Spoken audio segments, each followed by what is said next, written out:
The morning sun spilled across the concrete of Fort Landrum, painting long shadows behind the rows of marching cadets, but none of that warmth softened the tension that hung in the air.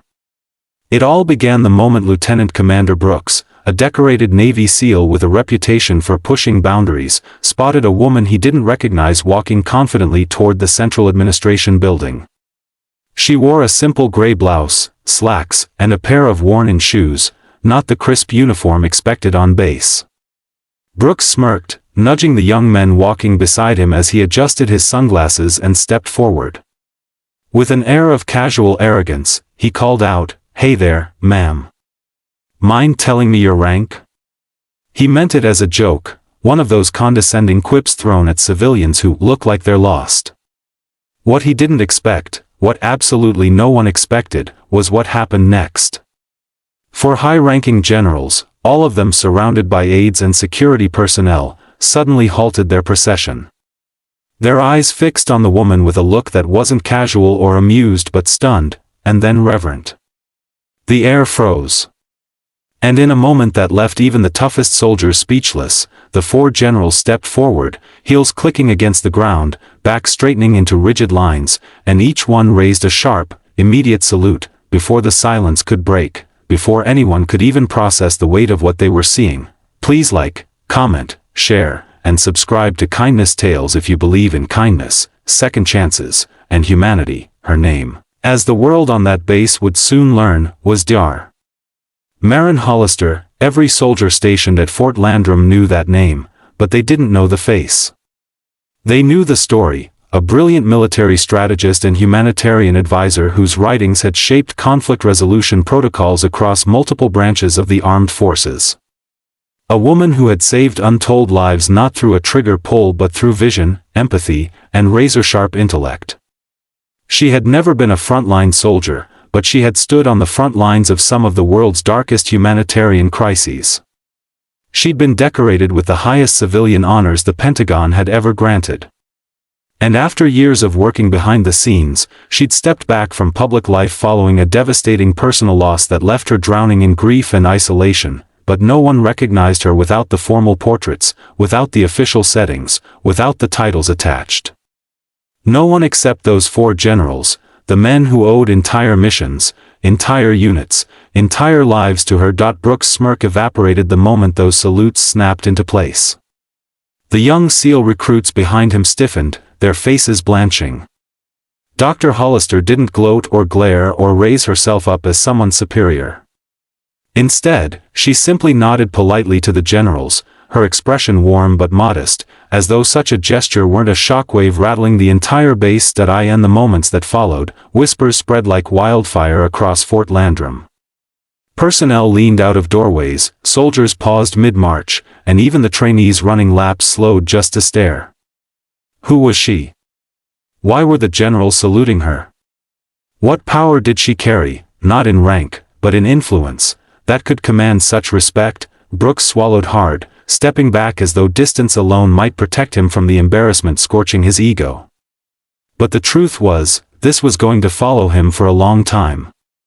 And Dr. Hollister knew it, too. She felt the eyes on her, felt the ripple of confusion, shock, and curiosity rolling outward like waves across the base. Dr. Hollister hadn't come to Fort Landrum to make a scene. She had come because, after years of battling grief, something inside her whispered that it was time to rejoin the world. To return to the spaces where her brilliance once mattered. The base had invited her to speak about conflict de-escalation strategies, hoping her guidance could help reshape the next generation of military leadership.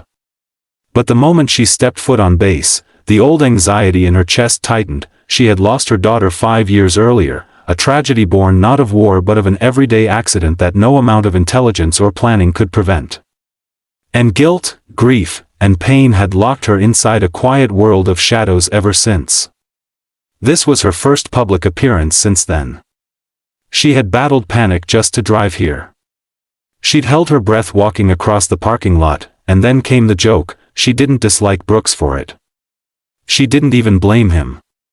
If anything, his assumption echoed what she already feared, that her strength had faded, that she no longer looked like someone who could command respect, that the world had moved on without her. but the general salutes. They told a different story. General Arden Wade, a tall man with streaks of silver in his hair and a reputation for dignified discipline, stepped forward first.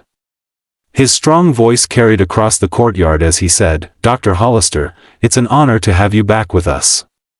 His words rolled through the assembled crowd, quieting even the wind. She smiled softly, bowing her head. "It's good to be here, General."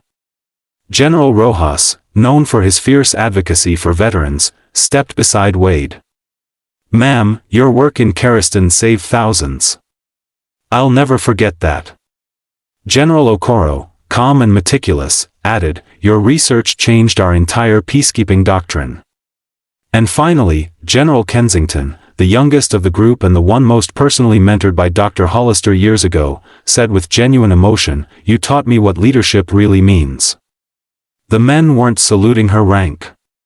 They were saluting her soul. As the generals escorted her inside, Brooks melted into the background, the lesson carved into his expression. Respect was not always worn. Influence was not always announced.